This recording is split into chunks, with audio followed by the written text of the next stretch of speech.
Thank you, friends, for downloading our Hot Mic with Houston and Hogan podcast. It's growing, and it makes us happy. Today on the show, we're going to delve into some of the old Western music, the music from the Old West. You know, there's a reason it's called country Western music. And thank you for joining us. We'll delve into some of the music from the Old West. Hot Mic with Houston and Hogan, back at you again. Dave, how you doing? Well, I was telling you, my mama used to say to me, David, don't you ever get on one of them motorcycles. And since I told you that story, I've had motorcycles on my mind. Motorcycles. Have you ever been over to the Wheels Through Time Museum in Maggie Valley? No, you were telling me about that. Wow. It must be some kind of place. It's one of the most fabulous museums I've ever been in, and I'm not a motorcycle person. But you are a museum person. So I put the two together, yeah. We'll have to do a program sometime on motorcycle songs. There's been a few. But today, instead of motorcycle songs, we're going to talk about where the Western part of country Western music came in, huh?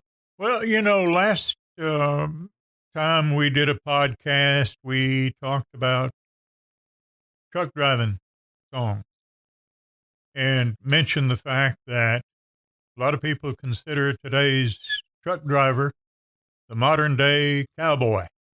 And there have been songs written like Concrete Cowboy. I think Jason Aldean had that recording. So I thought we'd just transition from the concrete cowboys, truck drivers, to the real cowboys of the American West. Okay. Let's talk about, before we talk about the history of cowboy songs, let's talk about the last cowboy song. Do you remember the last cowboy song? Ed Bruce recorded it and co-wrote it. He and Ron Peterson wrote it. But one of the best recordings of the last cowboy song is by the Highwaymen, Willie and Waylon and Chris and Johnny. Right. Chris Christopherson and Johnny Cash. On one of their live shows, they do the last cowboy song. It was written, as I said, by Ed Bruce, and he had the first recording, co-written by Ed. Great songwriter. He and his wife Patsy wrote, Mamas, don't let your babies grow up to be cowboys. Okay. And anyway, he and Ron Peterson put together a great song called The Last Cowboy Song. And it starts off, this is the last cowboy song, the end of 100-year waltz. The voices sound sad as they're singing along. Another piece of America's lost. And it goes on to talk about a young man who rides the feedlots that are fenced in, but he works on weekends at the market selling cigarettes and beer and dreams about, wish I had been a cowboy when there weren't any fences in the Old West. But those days are gone. So this is the last cowboy song. And in the song, they wrote, Ed and Ron wrote about the cowboy thusly. He blazed the trail with Lewis and Clark. And eyeball to eyeball, old Wyatt backed down. Of course, talking about Wyatt Earp. He stood shoulder to shoulder with Travis in Texas. A reference to the Alamo. And Remington showed us how he looked on canvas, and Louis L'Amour has told us his tale. Now, Remington refers to Frederick Remington, who was a painter, and he painted the history of the American West on canvas. One of my great experiences, I mentioned the Motorcycle Museum, was going to the Buffalo Bill Museum in Cody, Wyoming. You've told me about it. You were very impressed there. And as part of that museum, they have the Remington Museum. They even have a replica of Frederick Remington's art studio. where he did his paintings. But I think they have like 150, maybe even 200 Remington's cowboy paintings and Western paintings. And that's the song references Remington showed us how he looked on canvas. Uh-huh. And Margot and I, my wife Margot and I, took a trip out west a couple of years ago, 2017 actually. It's been more than a couple. Time passes fast, as they say. Mm-mm. And we were planning to go to Yellowstone, and Cody, Wyoming is the town at the eastern entrance to the Yellowstone National Park. So our plan was to go to Cody, and I wanted Margot to see the museum, especially the Remington painting.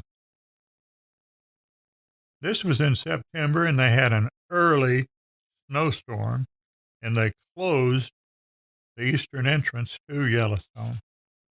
So we had to change our plans and didn't get to go to Cody. And I was so looking forward to revisiting the Buffalo Bill Center of the West Museum, as it's called. But the song, The Last Cowboy Song, points out that the days of cowboy, as we think of a cowboy from the American West, are long gone. Another piece of America is lost. That could be, and I think it's part of the success of the television series Yellowstone and all of the spin-offs of it. That has been a tremendously successful TV series, and it's all about the modern day cowboy and what's left of the cowboy. Kevin Costner, right? Right. Well, a man named Alan Lomax. No, John Lomax. His son was Alan Lomax, and John Lomax put together in 1910 a book called Cowboy Songs and Other Frontier Ballads. And you can still buy that on Amazon. John Lomax, 1910, Cowboy Songs. The intro was written by Teddy Roosevelt. Wow. President Theodore Roosevelt, who was a cowboy. He went out west, bought a ranch. One might call him an unsuccessful cowboy, and I don't remember if it's a drought or something wiped out his cattle herd, so he gave up being a cowboy, but he always had that kind of persona. Right. He was an adventurer. But in John Lomax's 1910 book, he lists the cowboy songs, Western songs that were popular back then. Songs like The Streets of Laredo, Don't Fence Me In, Home on the Range, I'm an Old Cowhand from the Rio Grande. So those cowboy songs go back to the 1800s, and just as some of the Appalachian ballads were brought from the old country, right, England, Ireland, Scotland, the same's true with a lot of the early cowboy songs. They were just adapted to the Western. Yeah. They took the melodies and John Lomax and his son John Lomax Jr. or John Lomax II and Alan Lomax. They did a lot of research on Appalachian songs and went right through our area collecting Appalachian songs. Well, now that you bring that up, and I never heard that before, some of those old sad songs wound up as cowboy songs. I can see the correlation there. Exactly. And Ghost Riders in the Sky. Johnny Cash had a great recording of Ghost Riders in the Sky, which is one of the older cowboy songs. But there have been several different versions of Ghost Riders in the Sky. Just as that Barbara Allen, one of the old Appalachian ballads. There are about 30 verses to Barbara Allen. Right. Yeah. But I thought it would be interesting. Now, there are hundreds, if not thousands, of cowboy songs, Western songs, and we can't mention them all, but we'll hit some of the highlights. Please do. If you don't mind. Yes, sir. Let's talk about the first million-selling cowboy song, the first female artist to have a million seller. 1935 was the year. The song was I Want to Be a Cowboy Sweetheart, Patsy Montana. That was the first cowboy song that sold 1 million copies. And Patsy Montana was the first female artist to have a million-selling record. Her name was Ruby Blevins. And I Want to Be a Cowboy. It's a yodeling song, too. Yes, it was. And Susie Boggess brought it back a few years ago. So when you go and do your show tomorrow morning, pull out the last cowboy song by Ed Bruce and Susie Boggess recording of I Want to Be a Cowboy Sweetheart. I played the Susie Boggess song. Susie, we have a long association with Susie, and I've played just about all of her music. And you're right, I will. Tomorrow morning, I will pull these songs out and play them. Love it. And she not only wanted to be a cowboy sweetheart, she wanted to learn to rope and ride. Yeah. She wanted to be a cowgirl. She did a great job on that song. And Cowboy Sweetheart was actually done to the same melody as the song that Stuart Hamlin had out. He was a cowboy, and made a lot of movies and a great songwriter. But the melody, and Patsy went to Stuart Hamlin and said, look, I've written this song, but your melody fits it so well. Could I give you co-writing credit and use your melody? And he said, sure. So the song actually sold over 2 million copies in 1935 in the middle of the Depression, where people had a hard time getting enough money to buy a plug of chewing tobacco. Right. And this record sold 1 million copies. Over 2 million. In 1935. Quite a story. Now, I mentioned Stuart Hamlin. Are you familiar with Stuart Hamlin's songs? Yes, and there's one in particular that we used to do in a little traveling show I was a part of for about a year. And I'm trying to think of the name of that song. It's still very relevant today. Well, he wrote Western songs until he was converted to became a Christian at one of Billy Graham's crusades. This is a song and a story about Billy Graham and Stuart Hamlin and John Wayne, I believe. And what's the name of the song? It is no secret what God can do. What God can do. Thank you. Yeah, Stuart, he was quite a rounder, as they said in the old days. Probably still some people use that term for somebody that's a rounder. I mean, that says it all, doesn't it? You don't have to explain what a rounder is. But he wrote a number of Western songs and acted in a lot of cowboy movies. But he became a Christian at one of Billy Graham's crusades. John Wayne was his hunting and golfing buddy. So they went shortly thereafter. Stuart and John Wayne went out on the golf course to play golf. And as was the custom, John Wayne pulled out some refreshments, some adult beverages. There you go.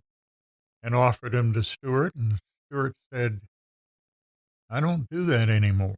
I don't drink anymore. John Wayne said something to the effect of, Stuart, you've really changed. I've never seen anybody change that much in such a short period of time. And Stuart said something like, well, John, it's no secret what God can do.